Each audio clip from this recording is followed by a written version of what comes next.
now it's like, what do? You can't just bring in all the old people because they're still not doing anything. I mean, they're still not doing anything in their lives, and I don't want to see that. The excitement came from the young people. Unfortunately, when they tried to switch it back to a younger cast, that blew up in their faces too, because those people were problematic as hell as well. So I don't know how you win. Vanderpump Rules came out in a time where you could be problematic.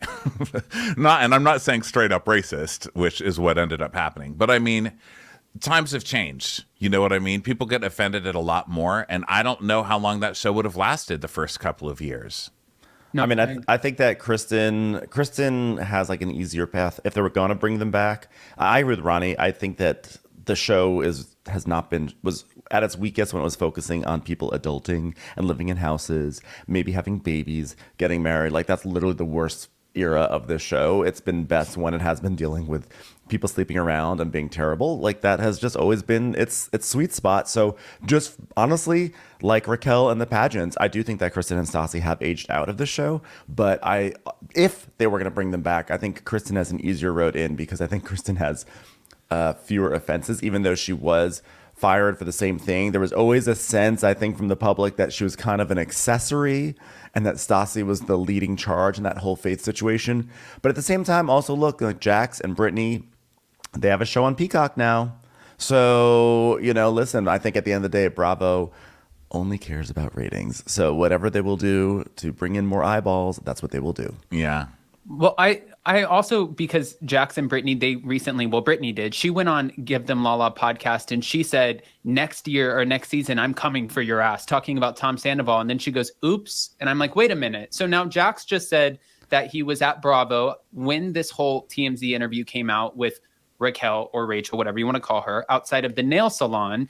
And then after he asked Bravo while he was at the headquarters, why are you guys not firing her? So he keeps dropping little tidbits, and so is Brittany, about their potential return to Vanderpump Rules. But every time I do a video that has anything to do with Jax and Brittany, people are like, absolutely not. We don't want them back. No, they're first of all, this is like their thing, is that they just love to hint. And I think they're trying to like truly fake it till they make it. That has been kind of Jax's raison d'etre in life. And so I think they are trying to make it seem like they have some hype around them. They've been trying to get like an HGTV show for who knows how long. So I'm like praying that this is just their stupid gambit. But even if it does work, they don't make sense on the show anymore. They actually don't make sense on the show. Like, the show had a tonal shift this season. It was honestly a really strong comeback season before Sandoval broke. It was already like sort of had a great vibe. I don't think there's anything that Brittany and Jax can offer the show at the moment. Well, I have to say, Jax and Brittany, that's us, right? But I've been reading a lot of threads about their show since people it came love out, it. and people love it. People love Jax and Brittany, and I think Brittany got on my nerves. I think only the last season. Normally, I loved that little Kentucky Fried Nugget. I loved her. I thought she was great. I loved when she showed up to serve for her first interview in negligee, in a negligee. Sorry, stuttering. But I kind of liked her through it, and Jax was always a great villain. So I don't know. I can see them doing something, and maybe there's a way back for them. People are loving that show, and I'm seeing in the comments a lot of people are saying no, but then a lot of people are like, guiltily, I love it. A lot of people in our audience do not like Jax and Brittany, but they have. I've seen a lot of comments sort of begrudgingly saying, like, guys, I actually like that show, which is fine. That could be their alley. But I just don't think, I don't know. I have a hard time seeing how Jax and Brittany fit into like what Vanderpump Rules is today. Unless they were to bring them in, because right now at this point, like, Tom Sandoval and Raquel are not getting fired, especially because you said, I think it was Ronnie who said this, or maybe it was you, Ben, but Bravo will do anything at this point for the ratings. That's why every single Wednesday we have someone who is Vanderpump Rules inspired on Watch What Happens Live. Like, they are milking the hell out of this because it's everywhere. But I do wonder, going into next season, who the hell is going to film with Tom Schwartz, Tom Sandoval, or Raquel? Like, it seems like there's a clear divide and the rest of the cast does not want to film with them. I mean, I know that you get a paycheck, right? So it's really...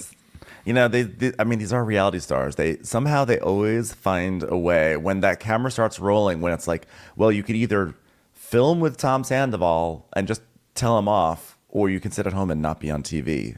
I think Vanderpump Rules kids are going to flock to it. also, it's the best. They all know that they were about to lose their jobs, and this season saved their jobs. And no one has a problem cashing in on this. You've got Kristen, who's not a part of it, but she has a podcast. You've got Lala talking about it every second of her day. You know, everyone's cashing in kind of in their own way. So I don't believe this. We're going to quit because suddenly someone's a horrible person. Like, I got a news flash for you. It's Vanderpump Rules. You're all terrible people. Okay, that's the point. That's why we love you. You're horrible, horrible human beings. And also, there's a new restaurant at play here, and we can't forget, Pump just closed, but Tom and Schwartzy and the Schwartz and Sandy's. I went there when I was in LA a couple months ago, before all this happened. Okay, I'm not a traitor, but I went in there, and there are plenty of hot, interesting people that work there that are obviously being primed for the show. Like, they're obviously not hired for their waiting skills. Okay. I can tell you that. It's like 5 tables in that place, and you don't get anything on time. So I'm sure they're being prepped for television as we speak. So I don't think now's really the time for people to be making demands. Just go to work. Right. Well, and now I know that there's only 3 of the cast members who are currently on salary, where the other ones are getting paid. They've been like demoted to day rates.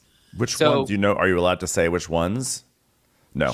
They would kill me. They would kill me. I mean, I can definitely tell you which one's not on here, but they are they've taken their pay and now they're giving them day rates. So if they don't show up to film for something, then that is severely affecting their pay. Right. Or if they're not invited to something, that's severely affecting their pay. But to your point too, when you went to Schwartz and Sandy's, when I first got hired at SUR, and then they were opening Pump. And I remember I got a casting call from Wilhelmina where they contacted me and they're like, "Hey, we have this casting for you to be a server." And I was like, "I am a server." And they're like, "No, at Pump Restaurant. This is a big opportunity. It's for a reality show." And I show up and there's all of these male models and like obviously female models, and they all have their lookbooks with them and they're all standing in line. And then the manager's asking, like, "Do you know anything about a POS? Do you know anything about sales? Do you know how to upsell?" And they're like, "What? What do you mean? Is this a real restaurant? I thought that this was a set." Yeah. And so it's like, what the hell are we doing? That explains the service at that place. But I have to say, there were a few good waiters there because I used to live in that neighborhood, so we'd go there for fun.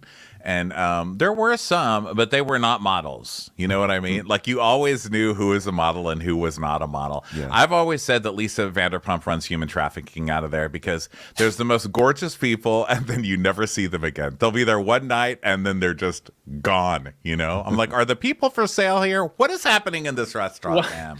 One of the best parts about working at her restaurants, though, it was kind of like you don't go against the family. If you ever walked away, the door was closed. But if you had a gig or you had a booking, you got to leave. Like, we had one girl who was dating Max, Ken and Lisa's son, for a minute. And she was on the haves and the have-nots for Tyler Perry or something like that. And she would fly in and out to Atlanta. And then they would just let her come back and pick back up where she left off, which I always found really interesting. But when I started at TomTom,